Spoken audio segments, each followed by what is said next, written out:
Hello friends, இந்த வீடியோவில் நம்ம அடுத்த டாபிக் பார்க்க போகிறோம். Profit and loss appropriation account.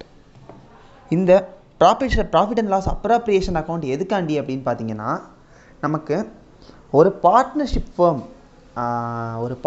Fame வந்து ட்ரேடிங் அக்கௌண்ட் ப்ரிப்பேர் பண்ணணுன்னா அவங்களுக்கு வந்து நார்மலான ட்ரேடிங் அக்கௌண்ட் போட்டால் பத்தாது. அது மட்டும் இல்லாமல் நம்ம அட்ஜஸ்ட்மெண்ட்ஸ் நிறையா வித்தியாசமான அட்ஜஸ்ட்மெண்ட்ஸ் போடுற மாதிரி இருக்கும். அந்த ஒரு பர்பஸ்க்காண்டி தான் இந்த profit and loss appropriation account prepare பண்ணுறோம். இது வந்து சோல் ப்ரொப்ரைட்டர்ஷிப் கன்சர்ன் பண்ண மாட்டாங்க, எப்போவுமே பண்ண மாட்டாங்க. பார்ட்னர்ஷிப் ஃபார்மாக இருந்தால் மட்டும்தான் இந்த profit and loss appropriation account prepare பண்ணுவாங்க. ஒரு சம் பார்த்துருவோம். XYZ ஆர் 3 பார்ட்னர்ஸ் ஷேரிங் கொடுத்துருக்காங்க 80,000. இது மூணுமே அவங்களோட என்னென்னு கேட்டிங்கன்னா மொத்த கேபிட்டல், ஓப்பனிங் கேபிட்டல் கொடுத்துருக்காங்க கொஸ்டினில். அடுத்து இன்ட்ரெஸ்ட் ஆன் கேபிட்டல் 5% சொல்லியிருக்காங்க.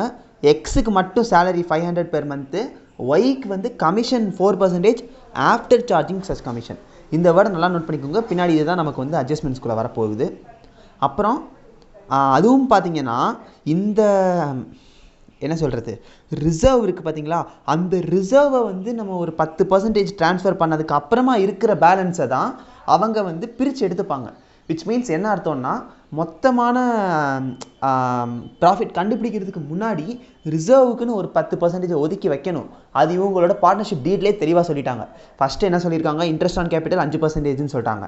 அப்புறம் எக்ஸுக்கு மட்டும் சேலரி ஒரு 500 ரூபாய். அப்புறம் ஒய்க்கு கமிஷன் 4%, அதுவும் எப்போ ஆஃப்டர் சார்ஜிங் சச் கமிஷன். அதுக்கப்புறம் பார்த்தீங்கன்னா 10% ரிசர்வ். இது போக ரிமைனிங் இருக்கிற பேலன்ஸை மட்டும்தான் என்ன பண்ணணும், நம்ம வந்து அவங்களோட பர்சனல் அக்கௌண்ட்டுக்கு ட்ரான்ஸ்ஃபர் பண்ண போகிறோம். பர்சனல் அக்கௌண்ட் விச் மீன்ஸ் என்ன அர்த்தம்னா அவங்க பார்ட்னர்ஸ் பிரித்து எடுத்துக்க போகிறாங்க. இப்போது நமக்கு ஓப்பனிங் பேலன்ஸ் ஒன்று இருக்குமா, அதுதான் இந்த profit and loss account.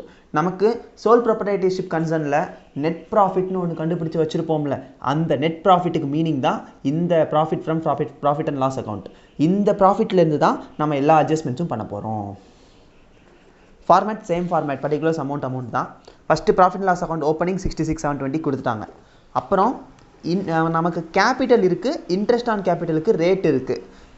Capital எவ்வளோன்னு பார்த்தீங்கன்னா 80,000. 80,000க்கு 5%, 4,000, 60,000க்கு 5%, 3,000 அண்ட் 50,000க்கு 5%, 2,500.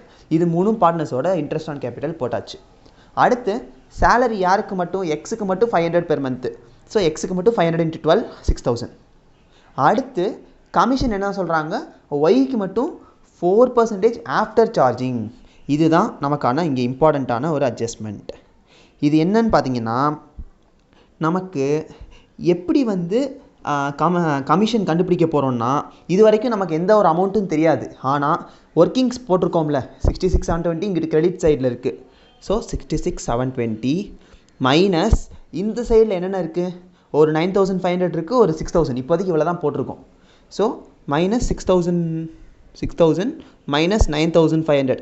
இந்த ஒரு அமௌண்ட் வந்திருக்குமா, இந்த ஒரு அமௌண்ட்டுக்கு எவ்வளோ பர்சன்டேஜ் சொல்லியிருக்காங்க, 4%ன்னு சொல்லியிருக்காங்க கமிஷன். இன்ட்டு 4 டிவைடட் பை 100 தானே, 4% தானே நினச்சிடக்கூடாது. இங்கே தான் நம்ம இந்த வேர்டை தெளிவாக கவனிக்கணும். ஆஃப்டர் சார்ஜிங் அப்படின்னு சொன்னாங்கன்னா 100 + 4. சப்போஸ் இதே இடத்துல பிஃபோர் சார்ஜிங்னு சொன்னாங்கன்னா பிரச்சனையே இல்லை, நார்மலாக 4/100. ஆஃப்டர்னு சொன்னால் 4/104, பிஃபோர்னு சொன்னால் 4/100. ஏன் வந்து ஆஃப்டர்னா 104 சேர்க்குறோன்னா, இந்த கமிஷனை ஆல்ரெடி ப்ராஃபிட்டில் ஆட் பண்ணிட்டாங்க. அதனால தான் ஆஃப்டர் சார்ஜிங் சச் கமிஷன் சொல்கிறாங்க. அப்படி போட்டிருந்தா என்ன அர்த்தம், நம்ம போடுற இந்த 4% வந்து 100க்கு 4 கிடையாது, ஆல்ரெடி இன்க்ளூடட் அந்த 4. ஸோ 104க்கு 4 அப்படி கண்டுபிடிச்சா தான் நமக்கு ஆஃப்டர் சார்ஜிங் ஆன்சர் கிடைக்கும். பிஃபோர் சார்ஜிங்னு கொடுத்தாங்கன்னா பிரச்சனையே இல்லை, 4/100 போட்டால் போதும். இந்த கால்குலேஷன் பண்ணோன்னா நமக்கு 1970 கிடைக்கும். இப்போது இன்னொன்று ஒரு பேலன்ஸ் கண்டுபிடிக்கணும். ஏன் பேலன்ஸ் கண்டுபிடிக்கிறோம், கொஸ்டின் என்ன கொடுத்துருக்காங்கன்னா 10% என்ன பண்ணணும், ரிசர்வுக்கு ட்ரான்ஸ்ஃபர் பண்ணணும். ஸோ மொத்த அமௌண்ட்டு 66,720, அப்புறம் அதில் 9,500 வந்து இன்ட்ரெஸ்ட்டுக்கு போச்சு, 6,000 சேலரிக்கு போச்சு, அப்புறம் ஒரு 1,970 கமிஷனுக்கு போயிடுச்சு. வர்ற பேலன்ஸ் எவ்வளோ இருக்குன்னு பார்த்தீங்கன்னா 49,250 இருக்கும். இந்த 49,250 3 பேரும் பிரிச்சுக்கக்கூடாது. அந்த 49,250ல் 10% ரிசர்வுக்கு ஒதுக்கணும். 4925ங்கிறது நமக்கான கமிஷன், ரிசர்வுக்கு ட்ரான்ஸ்ஃபர் பண்ணக்கூடிய அமௌண்ட்டு. இப்போ அதையும் ட்ரான்ஸ்ஃபர் பண்ணியாச்சு. இப்போ நமக்கு ஒரு பேலன்ஸ் வரும்ல, 66,720 மைனஸ் 9,500 மைனஸ் 6,000 மைனஸ் 1,970 மைனஸ் 4,925 வர்ற ஆன்சர் 44,325. அந்த 44,325 தான் இவங்க 3 பேரும் பிரிச்சுக்க போகிறாங்க. என்ன ரேஷியோவில்? கொஸ்டின்லேயே கிளியராக கொடுத்தாங்க, ப்ராஃபிட் அண்ட் லாஸஸ் ஈக்குவலின்ட்டாங்க.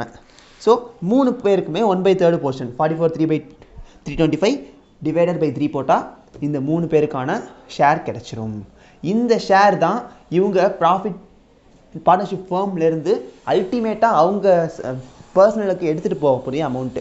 இதுக்கு முன்னாடி இருக்கிற இந்த 49,250 இல்லை அதுக்கு முன்னாடி இருக்கிற கமிஷன் கண்டுபிடிச்சோம்ல, இந்த அமௌண்ட்டையோ எடுத்துகிட்டு போகக்கூடாது. ஏன்னா அதுக்கப்புறம் நம்ம பார்ட்னர்ஷிப் ஃபேர்முக்காண்டின்னு சொல்லி சில விஷயத்தை ஒதுக்கி ஆகணும். அதெல்லாம் தான் இந்த ரிசர்வு, ஒய்க்கு கமிஷனு, எக்ஸுக்கு சேலரி, இதெல்லாம் தான் நமக்கான அட்ஜஸ்ட்மெண்ட்ஸ். இதுதான் partnership profit and loss appropriation அக்கௌண்ட்டுக்கான ஒரு சின்ன சம். இந்த மாடலில் தான் நமக்கு எக்ஸாமில் கேட்பாங்க. கிளியராக இதில் நீங்கள் கவனிக்க வேண்டிய விஷயம் ஒன்று தான். ஆஃப்டர் சார்ஜிங்னா 4/104, பிஃபோர் சார்ஜிங்னா 4/100. அப்புறம் ரிசர்வுக்கு ஒதுக்க சொன்னாங்கன்னா ஆல்ரெடி ஒரு தடவை நம்ம டோட்டல் போட்டுட்டு வர ஆன்சரை ரிசர்வுக்கு ஒதுக்கிட்டு திரும்ப ஒரு தடவை டோட்டல் போட்டு அதை தான் இவங்க பிரிச்சுக்கணும். இதுதான் நம்ம இதில் கிளியராக கவனிக்க வேண்டிய விஷயம். இதில் ஏதாச்சும் டவுட்ஸ்னால் கமெண்ட்ஸில் கேளுங்க. நெக்ஸ்ட் வீடியோவில் நம்ம கன்சாலிடேட்டடாக எப்படி மொத்தமாக இந்த trading, profit loss account, balance sheet எல்லாம் சேர்த்து எப்படி போடுறதுன்னு ஒரு பெரிய சம் பார்த்துருவோம். அதோட இந்த சாப்டரை நம்ம க்ளோஸ் பண்ணிக்கலாம். அதுக்கடுத்து NPO, நான் ப்ராஃபிட் ஆர்கனைசேஷன் நம்ம ஸ்டார்ட் பண்ணிடலாம். தேங்க்யூ.